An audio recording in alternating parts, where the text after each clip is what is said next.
అంతర్జాతీయ ఆక్వా మార్కెట్లో మీసం మెలేసిన ఆంధ్ర టైగర్ రొయ్యలు తిరిగి సాగులోకి వస్తున్నాయి. సుమారు 2 దశాబ్దాల క్రితం దాకా ఆక్వా రంగంలో తిరుగులేని రారాజులుగా వెలుగొందుతున్న టైగర్ రొయ్యలపై వివిధ రకాల వైరస్లు ముప్పేట దాడితో మూలన పడ్డాయి. దాంతో ఆ స్థానాన్ని వెనామీ రొయ్యలు ఆక్రమించాయి. అయితే ఇప్పుడు రైతులకు మళ్ళీ టైగర్ రొయ్యలు ఆశాదీపంలా కనిపిస్తున్నాయి.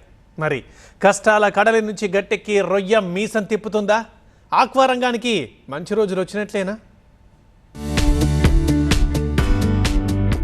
డాలర్ పంటగా రొయ్యల సాగుకు పేరుంది. ఇందులో పిల్లలే కీలకం. నాణ్యమైనవై వాతావరణం అనుకూలిస్తే రైతుల పంట పండుతుంది. నాసిరకమైతే ఆరుగాలం శ్రమ కన్నీటి పాలవుతుంది. ఇటీవల మడగాస్కర్ టైగర్ రొయ్యలకు డిమాండ్ పెరిగింది. దీంతో రైతులు వీటిని పొందేందుకు ఆసక్తి చూపుతున్నారు. ఇదే ఆసరాగా కొందరు హ్యాచరీల నిర్వాహకులు అక్రమాలకు తెరలేపారు. ఒంగోలు, కొత్తపట్నం, సింగరాయకొండ, టంగుటూరు, నాగులుప్పాడు మండలాల్లో 3 దశాబ్దాల క్రితం టైగర్ రొయ్య సాగు ప్రారంభించారు. తెల్లమచ్చ రోగం వ్యాప్తితో నష్టపోయారు. తర్వాత వనామీ లాభాలు తెచ్చిపెట్టడంతో ఆ రకం సాగు జోరందుకుంది. ప్రస్తుతం దాణా ధరలు పెరగడం, పెట్టుబడికి తగ్గట్టుగా దిగుబడి రాని పరిస్థితి. ప్రస్తుతం పి మోనోడాన్ బ్లాక్ టైగర్ రొయ్య 2-3 ఏళ్లు లాభాలు తెచ్చిపెట్టింది. గుజరాత్లో బీఎంసీ నుంచి తెచ్చిన పిల్లలను ఇక్కడి హ్యాచరీల ద్వారా గత ఏడాది జనవరిలో సరఫరా చేశారు. నాసిరకమైనవి కావడంతో 6 నెలలు పెంచిన 15 గ్రాములకు మించి బరువు పెరగలేదు. ఈ పరిణామాలతో ఎకరాకు ₹1,00,000 చొప్పున రైతులు నష్టపోయారు. ప్రస్తుతం మడగాస్కర్ రొయ్యలకు అంతర్జాతీయంగా డిమాండ్ పెరగడంతో రైతులంతా మడగాస్కర్ సాగుకు ఆసక్తి చూపుతున్నారు.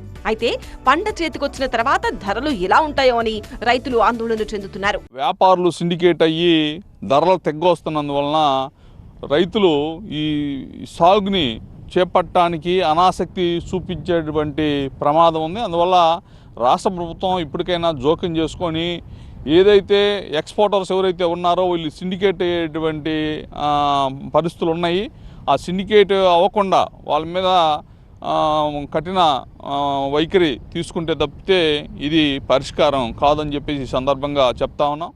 ఈ ఏడాది మడగాస్కర్ వైపు పలువురు మొగ్గు చూపుతున్నారు. నెల్లూరుకు చెందిన హ్యాచరీల ద్వారా జిల్లాలో పిల్లలు సరఫరా అవుతున్నాయి. ఇక్కడే కొందరు నిర్వాహకులు మోసానికి పాల్పడుతున్నారు. ముందుగా నగదు వసూలు చేసి నాసిరకం పిల్లలు అంటగడుతున్నారు. అధిక మొత్తం వసూలు చేస్తున్నారు. బిల్లులు కూడా ఇవ్వడం లేదు. రొయ్య పిల్లలు ఇచ్చేటప్పుడు PCR పరీక్ష చేసి రోగాలేమీ లేవని ధృవీకరణ పత్రం అందించాలి. చాలా చోట్ల వీటి ఊసే లేదు. నాణ్యమైన మడగాస్కర్ బ్లాక్ టైగర్ రొయ్య పిల్లలను PCR పరీక్ష ధృవపత్రంతో పంపిణీ చేయాలని హ్యాచరీల నిర్వాహకులకు సూచించినట్టు ప్రకాశం జిల్లా మత్స్యశాఖ జేడీ చంద్రశేఖర్ రెడ్డి చెబుతున్నారు. రైతులకు నాణ్యమైన సీడ్ ఇవ్వాల్సి ఉంటుంది. ఎందుకంటే గ్రోత్ రేట్కు ఒకసారి ప్రాబ్లం వచ్చింది కాబట్టి నాణ్యమైన రొయ్యల పిల్లలను సప్లై చేయండి అని అడగడం జరిగింది.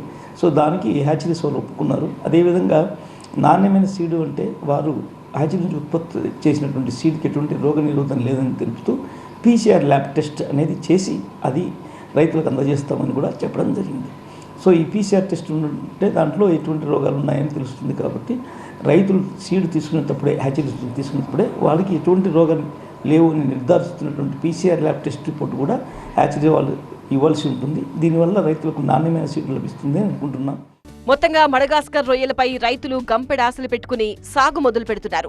ఉమ్మడి ప్రకాశం జిల్లాలోని వేటపాలెం, చినగంజాం, నాగులుప్పాడు, ఒంగోలు, కొత్తపట్నం, టంగుటూరు, సింగరాయకొండ మండలాల్లో సుమారు 11,000 ఎకరాల్లో సాగు విస్తరించి ఉంది. ఆక్వా సాగును ప్రోత్సహించేందుకు రాష్ట్ర ప్రభుత్వం కూడా చర్యలు చేపట్టడంతో ఈసారి మంచి లాభాలొస్తాయని రైతులు ఆశిస్తున్నారు. నిన్నటి వరకు రోగాలతో నష్టాలతో సతమతమైన రొయ్య నేడు మడగాస్కర్ కారణంగా మీసం మెలేస్తోంది.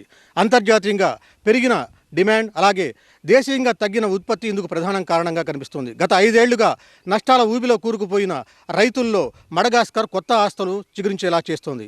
సరిగ్గా ఇదే సమయంలో ప్రభుత్వం కల్పించుకొని తన వంతు సాయంగా రొయ్యల రైతులకు రాయితీలు కల్పించి ప్రోత్సహించాల్సిన అవసరం ఎంతైనా ఉంది. కెమెరామెన్ రాజ్ కుమార్తో ఫైరోజ్, TV9 ఒంగోలు.